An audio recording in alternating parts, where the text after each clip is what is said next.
ये बात है 17 नवंबर साल 2012 की, जब एक फिशरमैन ने दुनिया के सबसे बड़े ओशनों में से एक पैसिफिक ओशन, जिसे दुनिया का सबसे बड़ा ओशन माना जाता है क्योंकि ये हमारी पूरी पृथ्वी के 30% हिस्से को अकेले कवर किया हुआ है। इसका क्षेत्रफल लगभग 165 मिलियन वर्ग किलोमीटर है, यानी कि 63.8 वर्ग मील है, जो सभी महाद्वीपों के कुल क्षेत्रफल से भी ज्यादा बड़ा है। तो आप सोचो कि अगर कोई एक अकेला इंसान इस विशाल समंदर के बीच फंस जाए तो उसका क्या होगा।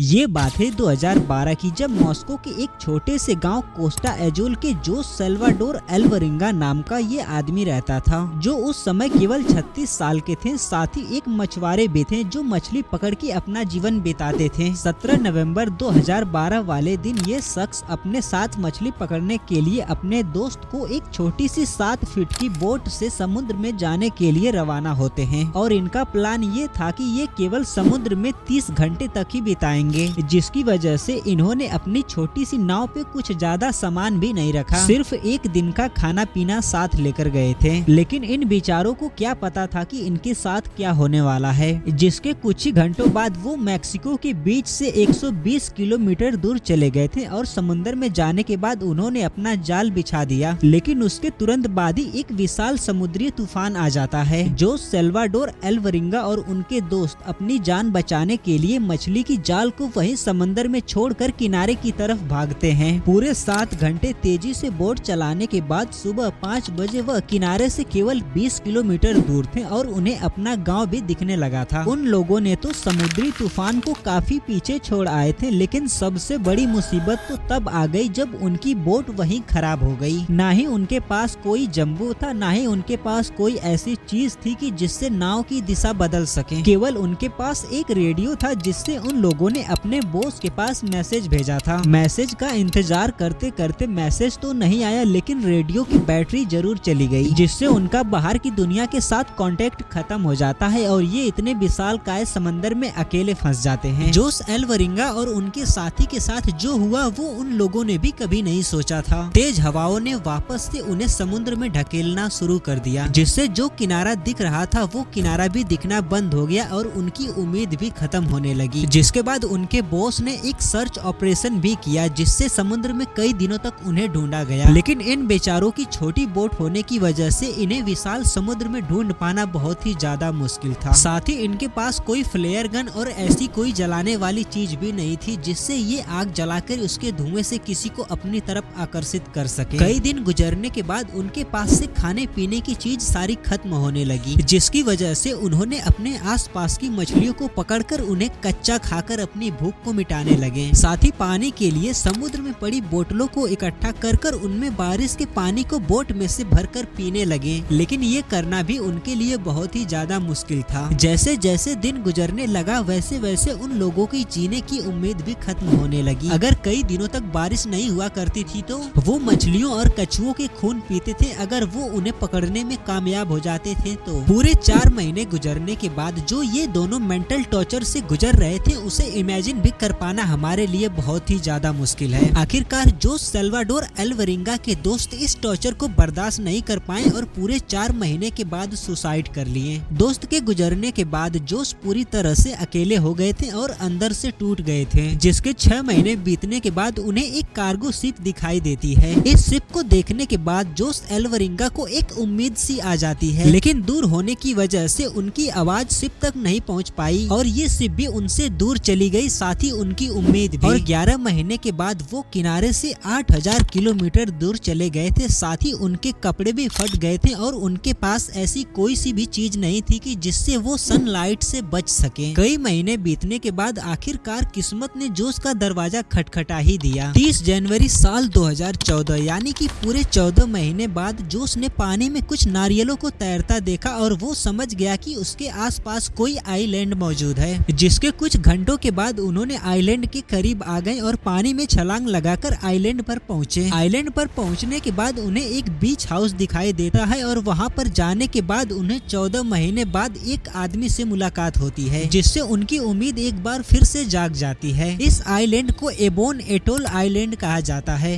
ये आइलैंड जोस के घर से 11,000 किलोमीटर दूर था। ये उनकी किस्मत थी कि उन्हें ये छोटा सा आइलैंड मिल गया, वरना अगर जोस से ये आइलैंड भी मिस हो जाता तो उनके साथ क्या होता ये तो वही जानते। पूरे 438 दिन के बाद जोस को अपने घर भेजा गया और घर पहुंचने के बाद और एक बड़ी सी मुसीबत आ गई। पुलिस ने जोस को घेर लिया और अपने दोस्त को मारने का इल्जाम लगाकर केस कर दिया, उसी दोस्त के लिए जो खुद से सुसाइड किया था। उम्मीद करता हूँ कि ये हमारी वीडियो आपको पसंद आई हो। अगर आपको वीडियो पसंद आई हो तो प्लीज वीडियो को लाइक करके हमारे चैनल को सब्सक्राइब जरूर करिए।